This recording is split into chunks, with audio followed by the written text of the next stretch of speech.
Well, good morning, everyone. Thank you for joining us today. My name is Sandy Drexler. I'm Vice President of Resource Development for United Way Fox Cities. I've been here for 13 years, and I'm so excited about the program that you have to look forward to today. This is number 3 in our series, talking about health, education, and financial stability. Today, you're going to be learning about self-sufficiency and how we move people towards self-sufficiency from 4 great expert panelists. So I would like to turn it over to Megan Sherwood, who will move things forward. But again, thank you for joining us. Have a great day. Good morning, everyone. Thank you, Sandy. As Sandy mentioned, my name is Megan Sherwood, Resource Development Officer with United Way Fox Cities. And I am just going to pull up our PowerPoint here, just a second. There we go. So as Sandy mentioned, this is our 3rd part in our This Story Starts With You series. So very excited to have our panelists here. Some quick housekeeping. We do have everyone on mute, and our panelists will be coming off mute to join us with their information. We would like this to be interactive, so please feel free as we have trivia questions or you have questions to be putting the trivia in the chat and using that Q&A for any questions that you have. And you may be asked to unmute if you have a question that we would like more clarification on or wanted to answer that directly with you. And then we are recording, and that recording will be shared and posted as well. So that is something you can view again later or share with any colleagues who may not have been able to join us today. So as we said, this is our 3rd part of our This Story Starts With You series. Our next part is coming up on September 22nd, and that focuses on Alice. So you will get to learn more about Alice at that presentation, and we will have a simulation as well. So really excited for that next part of this series as well. We also have our community campaign kickoff coming up on August 26th. Now we'll be getting some information about that soon, sent out to everyone. So we'll be excited to have that coming up and have you joining us. And we'll have that soon there then. So as we said, we're focusing on financial stability today. We have 4 partners who are joining us as our panelists today, and we'll introduce them shortly. But to start us off, I do have a quick trivia question.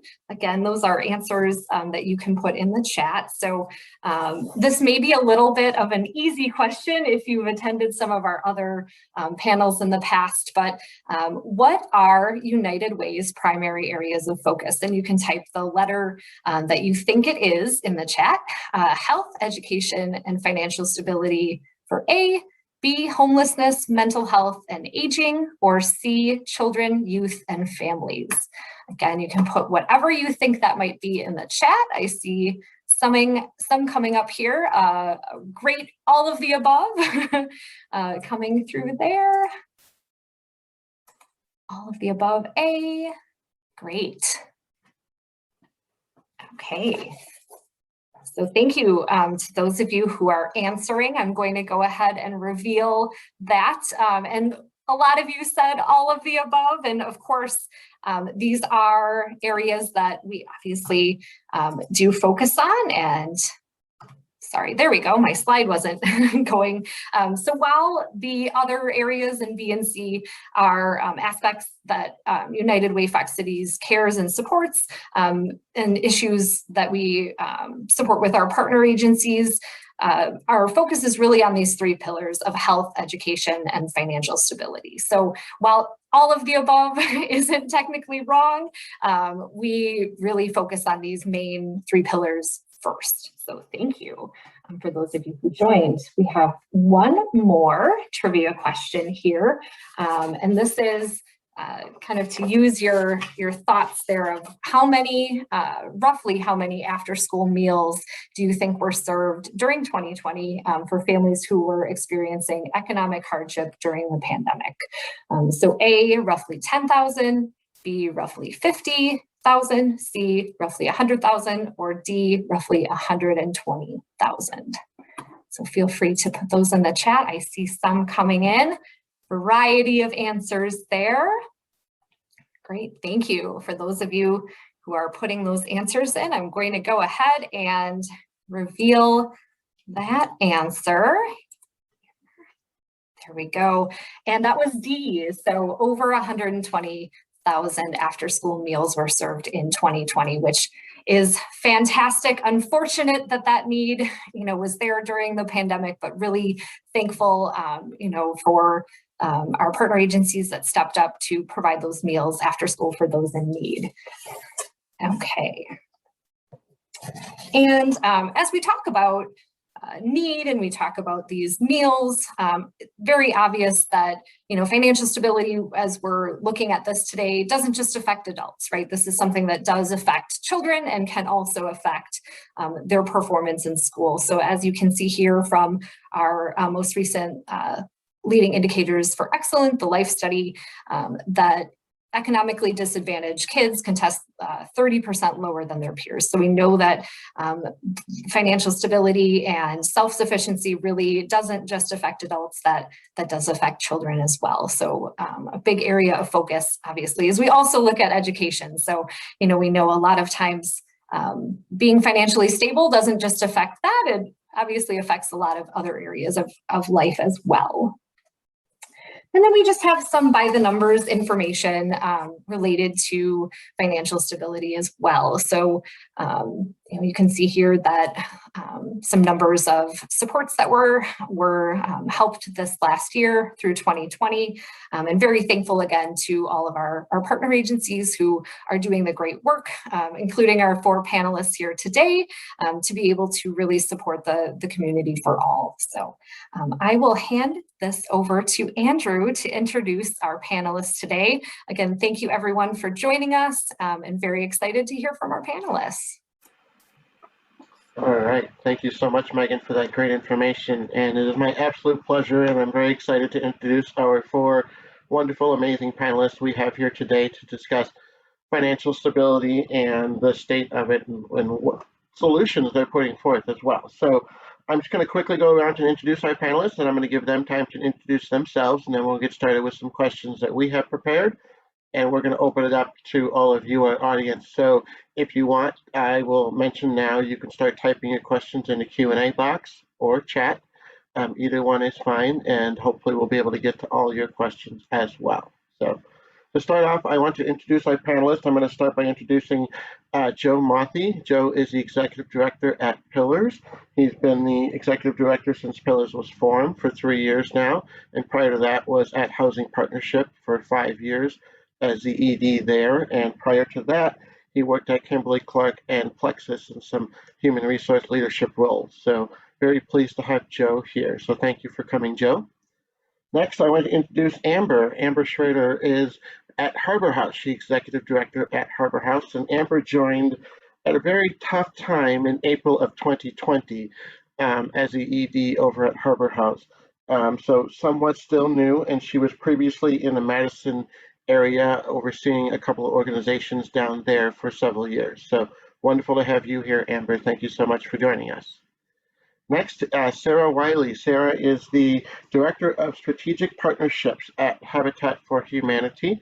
She has been there as an employee for 4.5 years and did lots of volunteer work for many years prior to that with Habitat. A very dedicated employee, helped to oversee and coordinate the Rock the Block initiative that we are a firm believer in here at United Way, Fox Cities. And last but not least, I want to introduce Brent Bowman.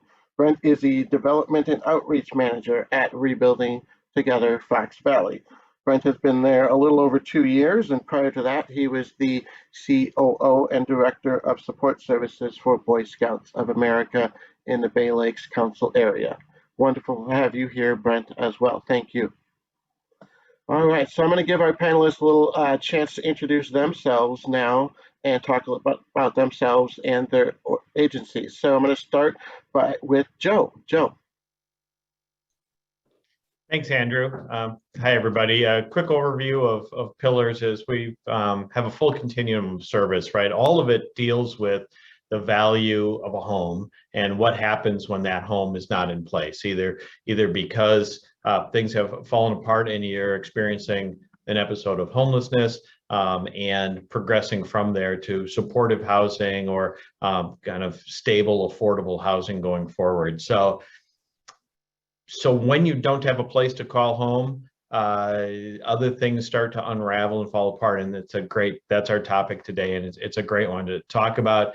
Our continuum goes all the way then from somebody who is unsheltered and looking for that next level of support through 2 shelters and a daytime resource center to half a dozen or so supportive housing programs that kind of get you integrated into housing and the supports necessary to rebuild a life, to stabilizing that and a level of independence. In addition to that, we're trying to also expand our service to connect with people who are still housed, but may be vulnerable in that situation, and we want to provide some additional support and stability there so that you never get to that episode of homelessness in your life. Wonderful. Thank you very much, Joe. Amber, if you want to introduce yourself and Harbor House. Thanks, Andrew. Harbor House is well known for its 68-bed shelter for victims of domestic violence. So when home isn't safe, Harbor House is here for you. We also offer services for clients who do not reside in shelter, which is our biggest programmatic area, which includes legal advocacy, economic advocacy, and the housing piece, as well as helping just that one-to-one client services, helping folks navigate the trauma of abuse. We have an office in Calumet County to serve our more rural clients. And then in addition, we have a community outreach program and prevention education that works to help the community understand the signs of abuse and hopefully prevent abuse from happening by educating our young people in schools. And finally, we have a program called our intervention program, which provides services to those using abusive behaviors. So excited to be here today and have this conversation. Thank you. Wonderful. Thank you so much, Amber. Sarah, if you want to introduce yourself and Habitat. Hi, I'm Sarah. Thank you for having me. I just wanted to share, folks that are familiar with Habitat are usually familiar with them for the new homes that we build. That's part of our home buyer program, but we also include rehab homes, part of that home buyer program. And in pursuit of our mission in a world where everyone has a decent place to live, we really have looked at ways to find community-wide action, encourage that to break the cycle of poverty. The home buyer program is partner families able to purchase a home at no interest mortgages based on 25% of their gross monthly income. We really believe in providing a hand up and not a handout. So it's on that continuum of care, providing home ownership as a way to build wealth and focus on the other needs families have. Our more recent programs, Rock the Block that we're talking about, and neighborhood revitalization, include beautifying neighborhoods through exterior repairs, improving the already existing housing stock. And then we're able to offer critical interior and exterior repair needs to families through our home repair program. We also have Almost Home program, which in the past when we've had to turn families away either because of debt or reasons that they weren't able to attain home ownership, we wanted to find a way to serve them through working on financial, vocational, and educational goals to be able to attain home ownership, ideally in the open market or through our program. And then our global building program, which is where we tie 10% of our unrestricted donations to support a world where everyone has a decent place to live elsewhere in the world. So I'm really honored to be here. Love the program, love working alongside these panelists in the community, and thanks for having me. Excellent. Thank you so much, Sarah, for that wonderful information. And again, last but not least, Brent. Thanks, Andrew. Again, a pleasure to be part of the panel today. Again, I'm with Rebuilding Together Fox Valley that's been here in the Valley for just a little over 20 years. Our mission and goal is to ensure that older adults, veterans, and those with disabilities have a safe and healthy home to live in. Therefore, our focus is on income qualified individuals, making sure that their homes are safe and healthy. We go into their homes, focus mainly on modifications, installing grab bars, handrails, cut-in tubs, making sure the entrances and exits of their home are safe, that they have accessibility into their home. And we do that through a few different programs. We have our National Rebuilding Day, which is a one-day focus that we do annually, and that happens in our the West Appleton neighborhood that we're going to be in for 3 years. As well, we have second Saturdays where volunteers come together and assist us in making those modifications, repairs on the second Saturday of each month. And then we have our year-round services program where as individuals reach out and apply for our services, we partner with volunteers, businesses, and companies to go in and make their homes safe and healthy. Excellent, wonderful. So we're super excited to hear more about all these excellent programs and incredible solutions you're all bringing forth to the community. But before we get into that, I kind of want to, for our audience sake and for my sake as well, kind of level set here to see what is the current state of housing right now and families that are in crisis. What is it like out there? What are you seeing? So I'm going to open this up to our 4 panelists, whoever would like to start with this question here and help us in the audience see what are you seeing out there? I mean, I can start by saying that Harbor House, we are officially in post-COVID times in terms of what clients' needs are. We're 68-bed shelter. We currently have 73 in shelter because we have kids in pack and plays and such things like that. Our biggest challenge right now is we will never say no to a client who needs shelter, so we will always figure out a way to make room. Our biggest challenge is that folks who have been in shelter for a while and are safe and ready to move on to their next place have nowhere to go.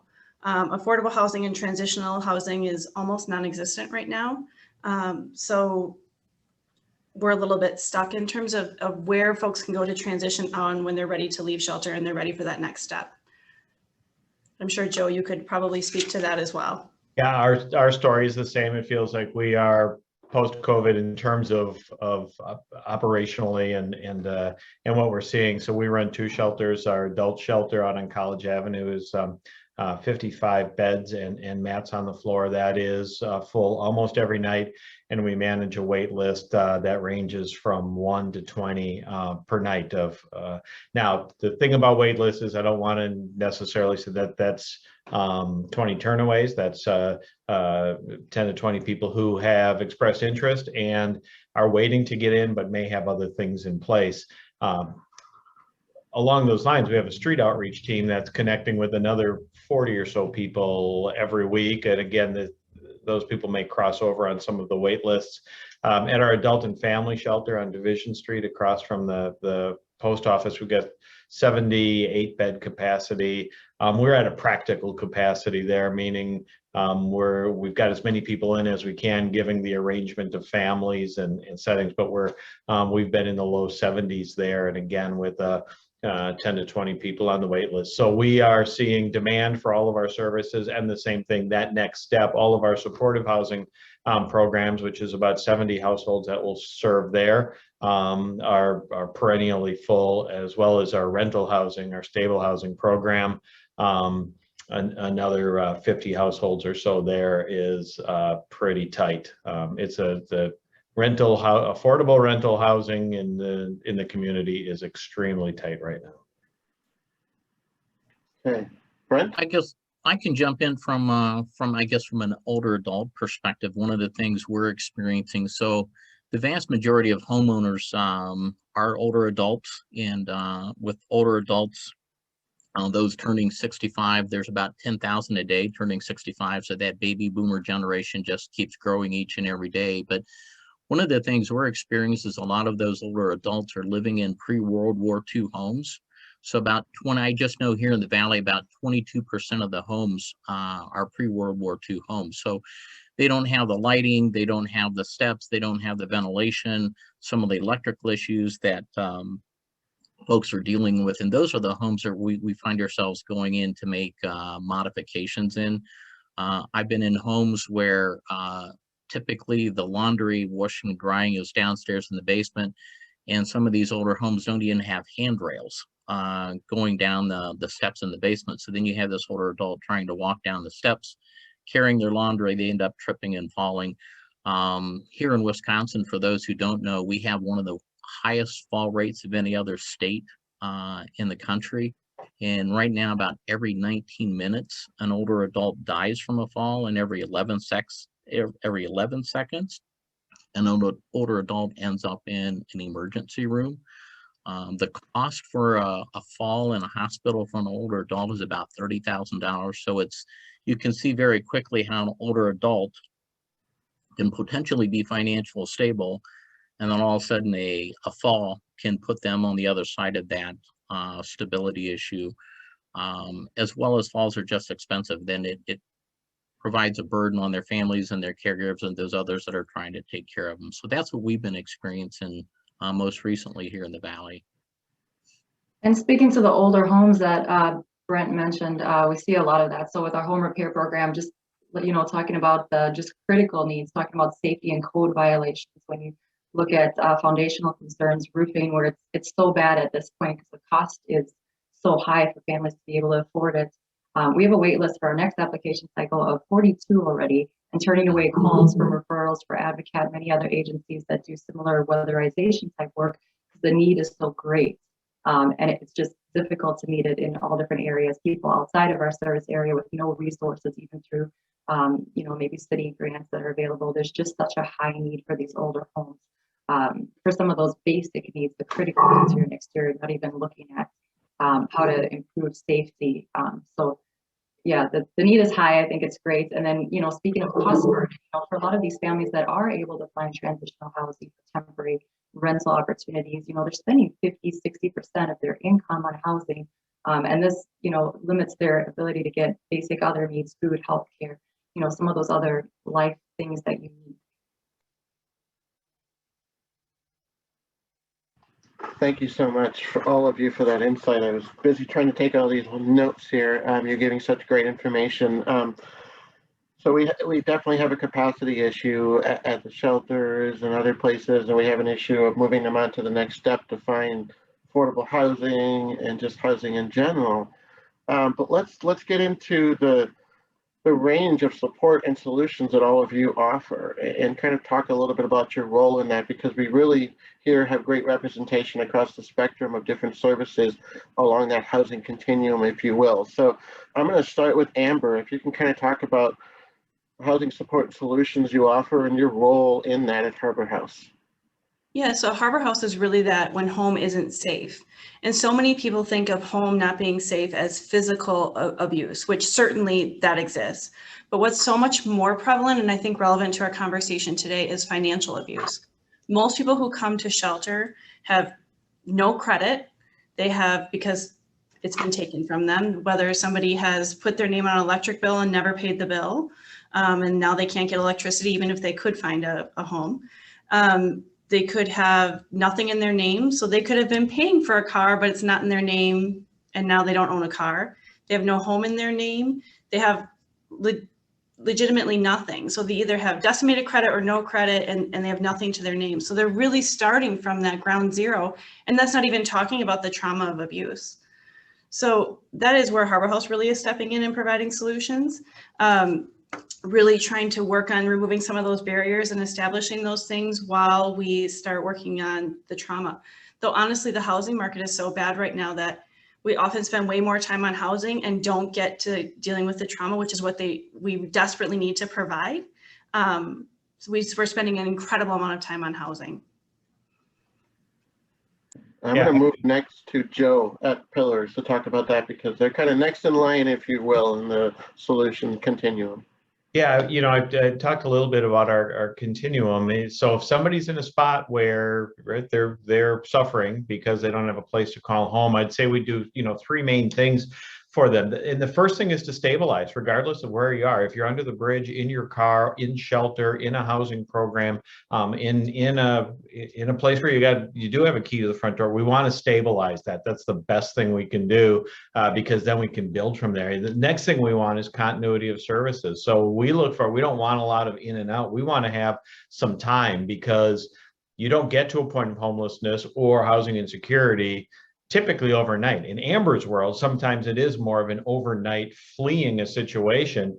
We see more of things kind of erode over time. So we know that that's complex and it takes a while to put back together. So we look for continuity.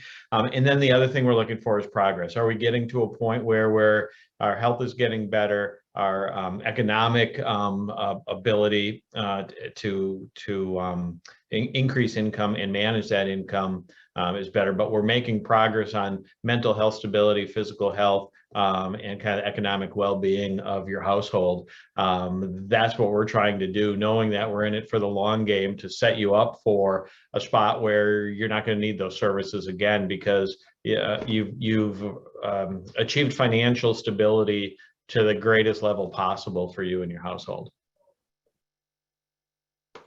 Great, thank you. And now I'm going to move along the continuum, if you will, to Sarah at Habitat. And then looking at home ownership to build wealth, I guess when you think about the continuum of care, we feel like building wealth through equity and home ownership, that's one way, but also improving the already existing housing stock when you think about the older homes, to increase pride and property values, and help homeowners be able to maintain their homes so they can live there longer, and improve that neighborhood. So, I mean, we're looking at that through our critical home repair program, critical interior and exterior needs. So we're able to address a lot of that older non-tube wiring, plumbing concerns, foundational roofing is a big one through our Rock the Block program, that neighborhood revitalization. That's in a concentrated, targeted neighborhood and area, and we're there, you know, sharing the services, but beyond that, also sharing educational opportunities.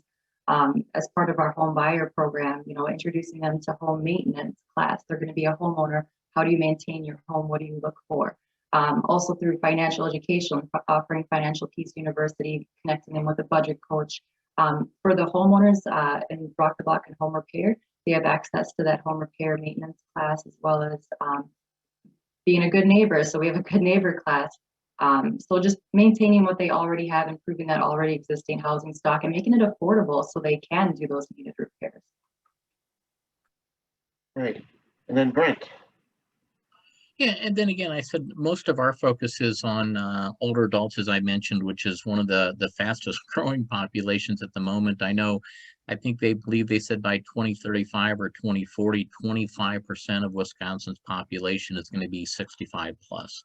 So, and 80% of those folks want to be able to age in place and live in the home that they're living in. But then again, a lot of these homes are older homes, pre-World War II homes, as Sarah has mentioned, and they come with a lot of maintenance issues, roofs, gutters, basements, and then just the interior alone. We had a company that we collaborated with in Neenah that came into our neighborhood that worked on just 13, I say just, but they worked on 13 homes that had electrical issues in our neighborhood. And their value to do that electrical work was just over $35,000. And there's no way those homeowners wouldn't have been able to afford that. So I said our focus continues to be working with those income qualified older adults, making modifications in their home. Most of that revolves around bathroom safety, grab bars, stair rails, trip hazards, plumbing issues, electrical issues, and improving accessibility to their home so that they can indeed age in place. If anybody out there has ever had a parent end up in a nursing home or assisted living, the cost of that is just astronomical these days. I know in the city of Oshkosh, talking to the fire chief there, they're at about 90, those facilities are about 90% of their capacity. Medicare is just spending enormous amounts of dollars trying to keep folks in facilities like that. Whereas if we can come in and make home modifications and repairs to homes, folks are able to age in place. It's cheaper for them. It's less of a burden on the family members that are trying to help take care of them. Medicare costs go down, hospital costs go down. And I guess the reciprocal, the other side of that coin is I had shared with some folks is between the work that Sarah does at Habitat for Humanity and the work that we do here at Rebuilding Together at Fox Valley, we're really restoring that old housing stock, right? Because at some point in time, that house is going to pass along.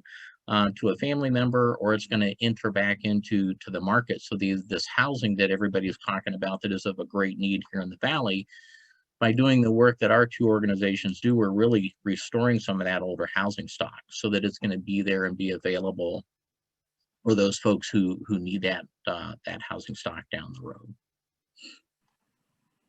Wonderful. Thank you so much, all of you, for explaining the solutions you're putting forth and how they kind of help move people along that continuum, and how we're really helping in a broad range of solutions to put forth for the community. I just want to remind our audience, if you have questions for our four panelists, you can put those in the Q&A box or the chat. We'll definitely be able to get to those questions if you have them. That being said, I do have one more question for our panelists myself. And if I'm going to open it up to any one of you that want to start, but if you could talk about the link between stable housing and financial stability, and what that looks like, and maybe even how at your agency that plays out. Anyone want to take a crack at that? I think we're all here because we agree that if you don't have the basic place to sleep, where are you going to sleep at night? How are you supposed to maintain a job, find a job, think about where to store food? You don't know where you're going. You don't have shelter. That's, Maslow's hierarchy of needs, basic, where am I going to be? So in order to have that financial stability, to be able to think about some of those things and see beyond the crisis of where am I going to sleep tonight? Where am I going to go? It's a great need. That's all I can say.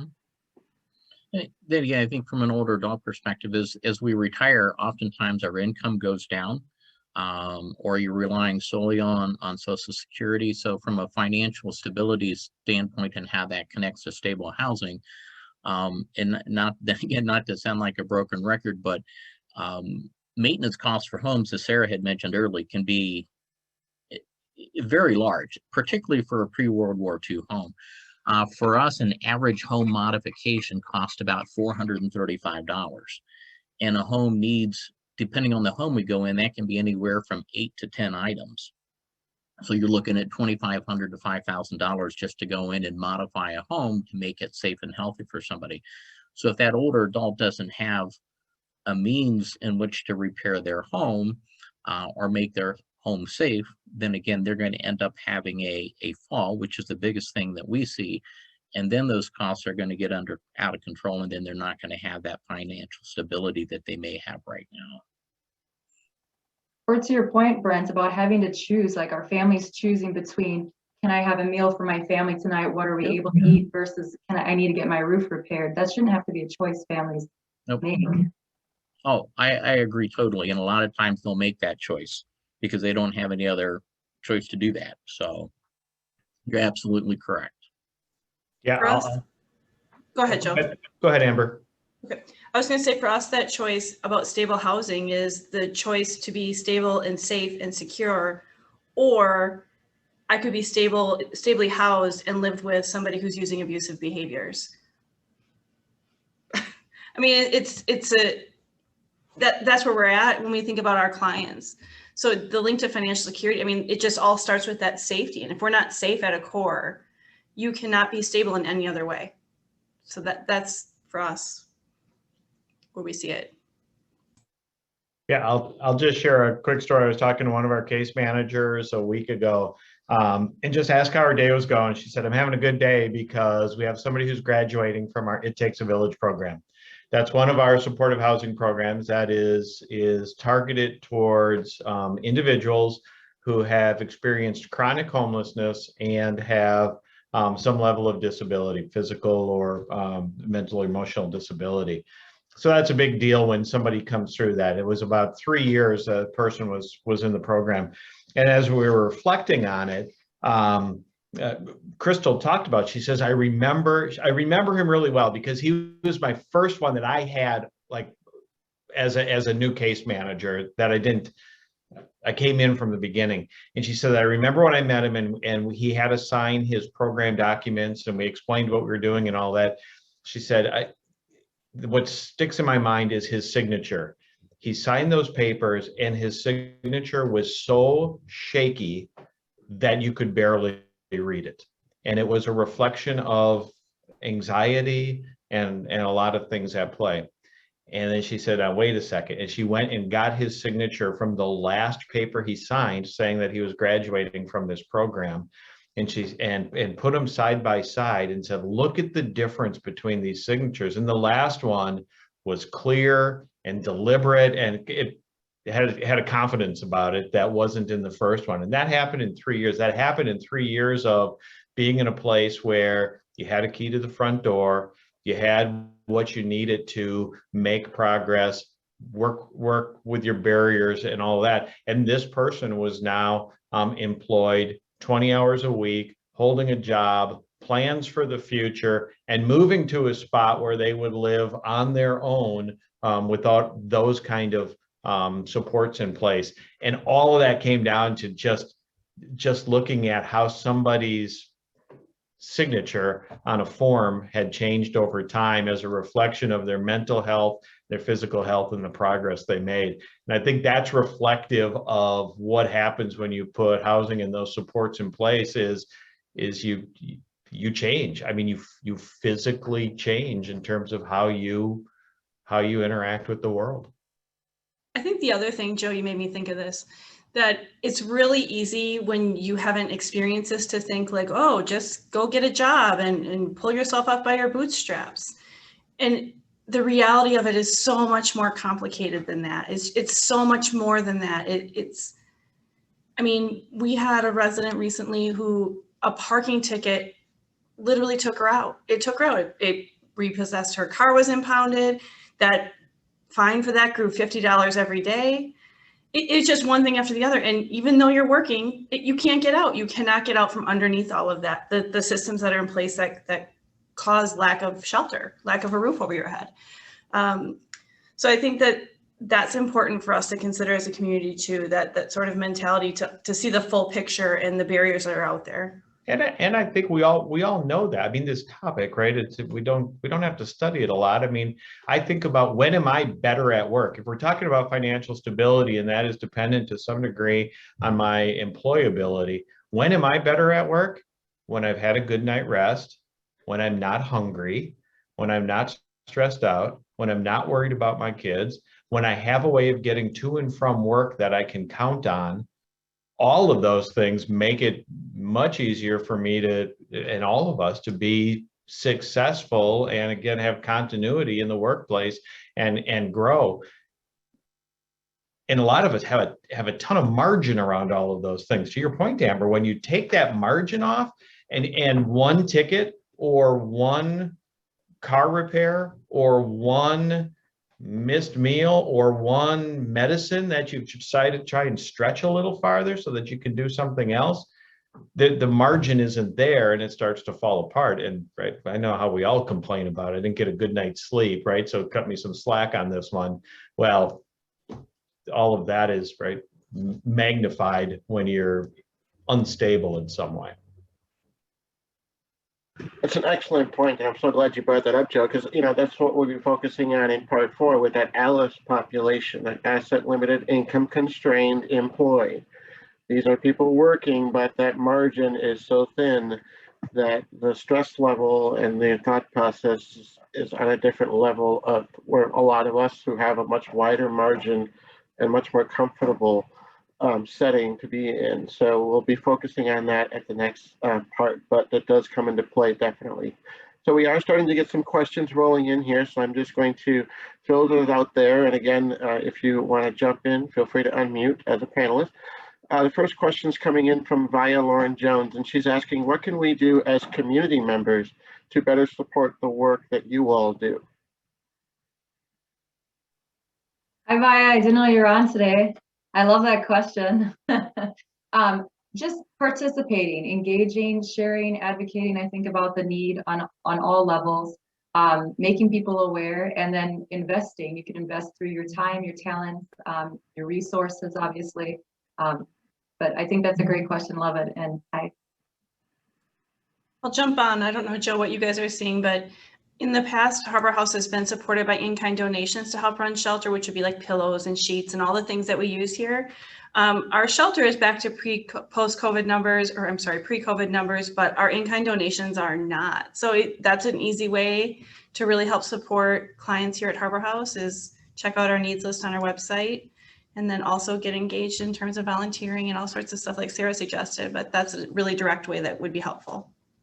I would agree with that. Volunteerism for us. We have 2 shelters. We serve a couple of meals a day at each of those. That takes an army of community volunteers to keep that running. And, you know, and we're doing it different now. It used to be a lot of people would come and they would do the full meal service. Well, now we have people who are more interested in serving than preparing, some who are more interested in cooking than serving, for all of the reasons of the last year. So find a way to get involved with that. To Sarah's point, investing, right? And knowing that, and speaking for fellow panelists, right? We continue to look for the best ways and the most effective and cost efficient ways. One of the things I mentioned was we put emphasis lately in, we call it prevention and diversion, right? How can we connect with people before they become before they have an episode of homelessness and stabilize and keep them there, which is right down Brent's alley as well, as how do I keep people in their home, right? It's more effective, cheaper, and the quality of life is higher.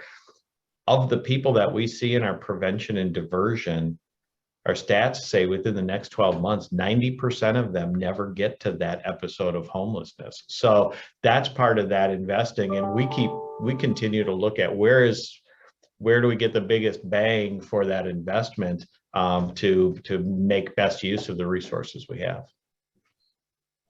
I guess, yeah, just to wrap up, like everybody else on the panel, it's really time and talent and resources.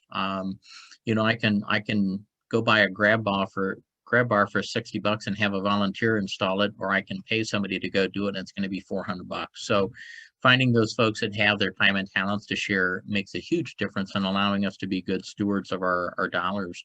The other piece that I guess to answer the question would be talk to your employer.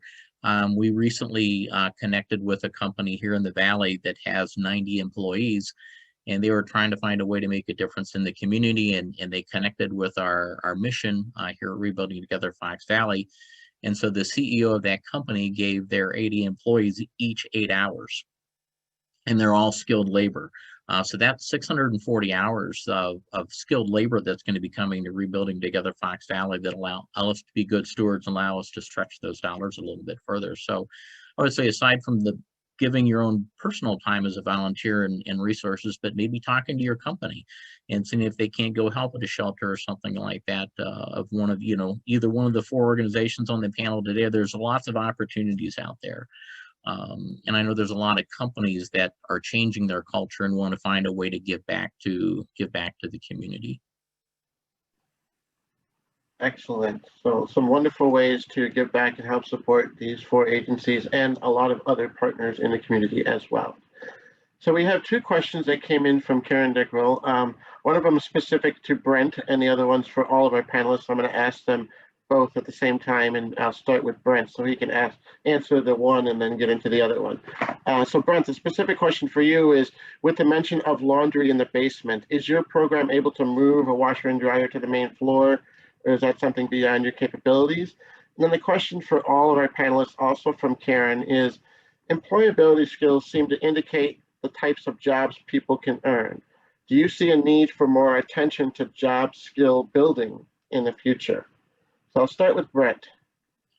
So to answer Karen's question, we sometimes will move that laundry upstairs, but then again, and I'm sure Sarah has experienced that working with, when you're dealing with a pre-World War II home, a lot of times those homes they don't have the space, and they don't allow for the plumbing and everything that needs to be done to be able to move laundry upstairs. So to answer the question, we don't do a lot of it. We have done a few on occasion when we can do that, and makes for a safer environment in the home, and we can keep folks on one floor level.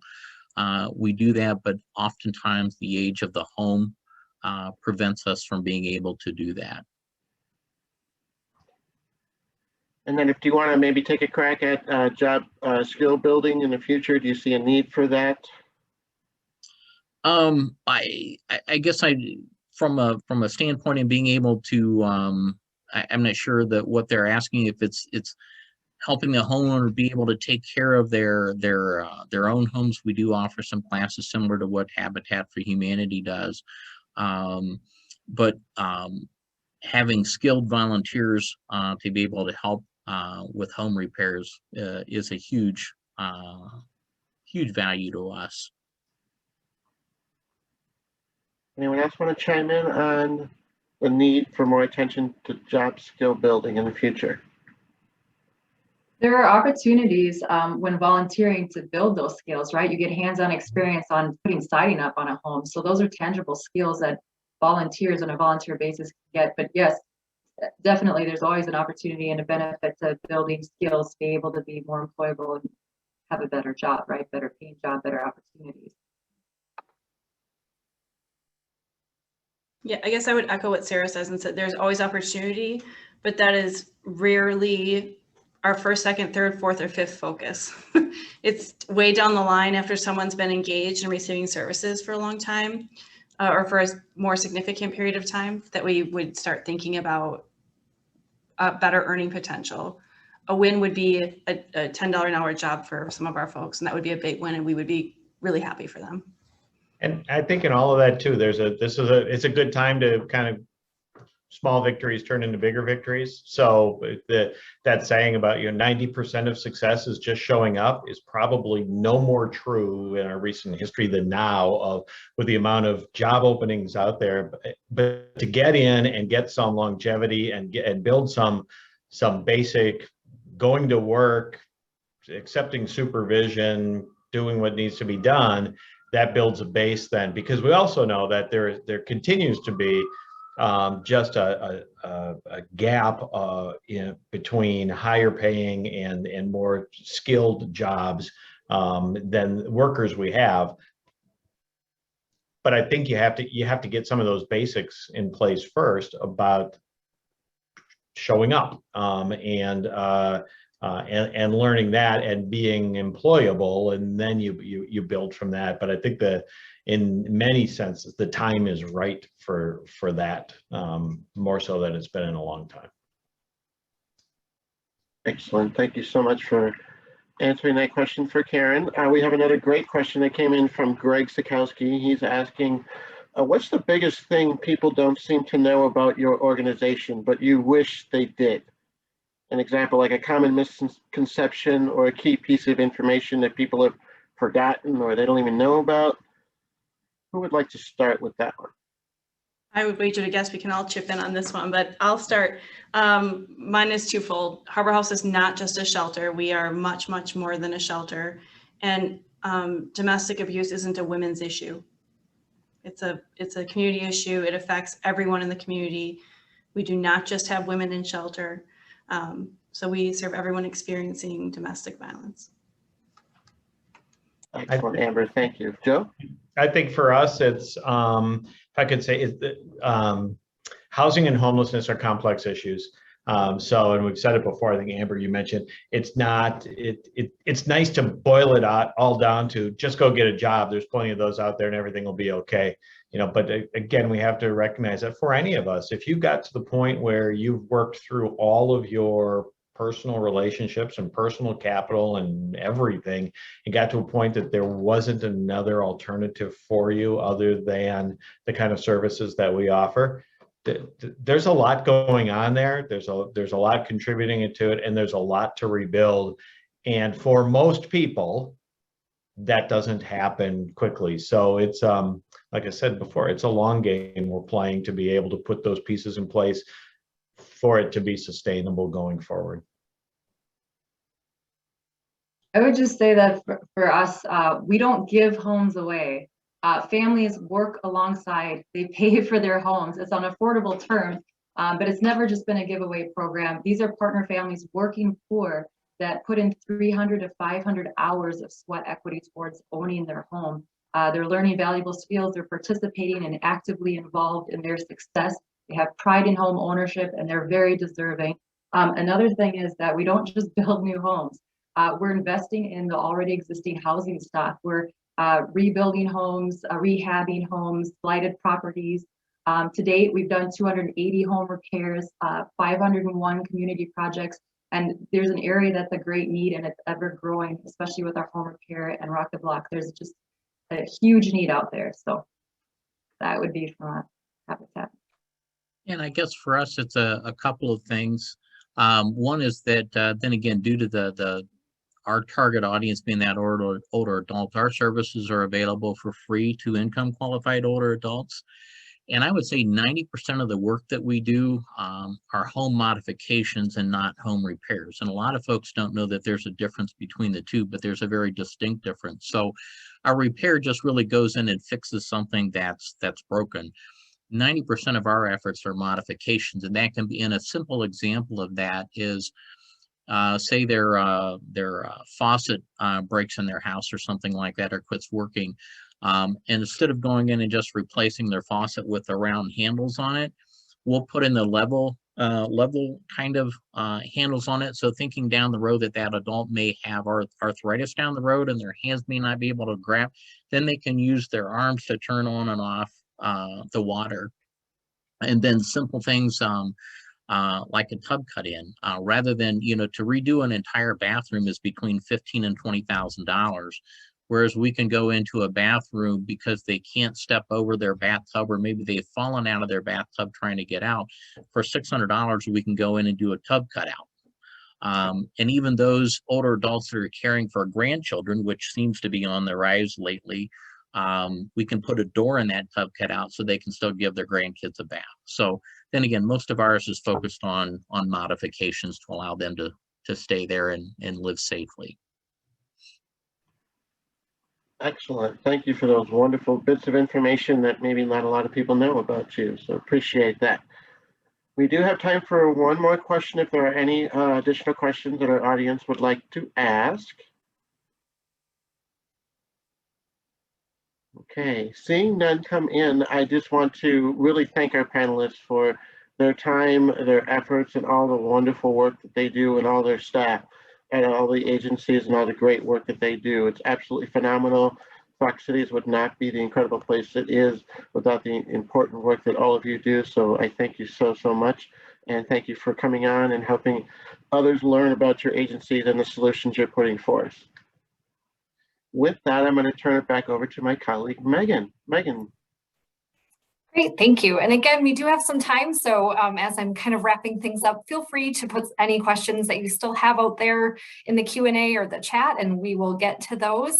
And just again, as Andrew said, to echo that sentiment, thank you so much to our panelists for joining us today. Obviously, this is very multifaceted, and we really appreciate the information you provided today. Let me get things pulled up here. Okay. So as we're talking about triage, of care and prioritizing need that our panelists mentioned today, one of those items can often be diapers. So at United Way Fox Cities, we have the Fox Cities Diaper Bank that has a generous donation. There are donations due to Kimberly Clark, where we are able to work with our partner agencies and provide clean, dry diapers to individuals, so that is one less item that they have to triage and look at, if you can afford diapers this month, and really being able to supplement those needs. We know that can be a key to financial stability as well. People being able to go to work and send their children to childcare centers. Often those childcare centers, require a good supply of diapers. So the diaper bank can really support those needs and assist families with that need. So we mentioned that also as a potential volunteer opportunity for those of you who are connected with companies. That those are opportunities that we have for volunteering, as well as with our Forever United network affinity group. So that would be anyone who donates to the campaign annually and is connected with us, so that we can share those information there. We do have more information about Forever United network on our website, so please feel free to check that out. as an opportunity there. Also wanted to highlight 211, which provides free confidential access to health and human services needs 24/7. So whether that's something to share with individuals, clients, yourself, really a great place to instead of digging around and looking for information on the web, kind of a one-stop shop for any supports that you may need. So feel free to share that information loudly with anyone who may need that. And then, another way to kind of support these efforts is through community campaigns. So knowing that every donation to that campaign really can help change a life, whether it's 50 cents per week, $26 per year, or $1 per week, $52 per year, that really makes an impact, as you can see here, on our community. And as we look, at our impact, and United Way Fox Cities is supporting, 1 in 3, helping support people in our community, touching those lives. So we just appreciate you joining us today and listening to our panelists share that information. And again, our story starts with you. What our motto has been this whole time through these panels is that it starts with you. So we appreciate you joining us today and continuing to stay connected with United Way Fox Cities. And hope you will join us for our 4th part of the series coming up on September 22nd, focused on Alice. Again, as Andrew mentioned, that would be our assets limited, income constrained, employed individuals. So can talk through some of those issues that we talked today and expand on that a little bit further. And that is it. So unless we have any other questions, which I'm not seeing, we appreciate everyone joining us again. Thank you again to all of our panelists. And I hope everyone has a great rest of your day. Thank you, everyone.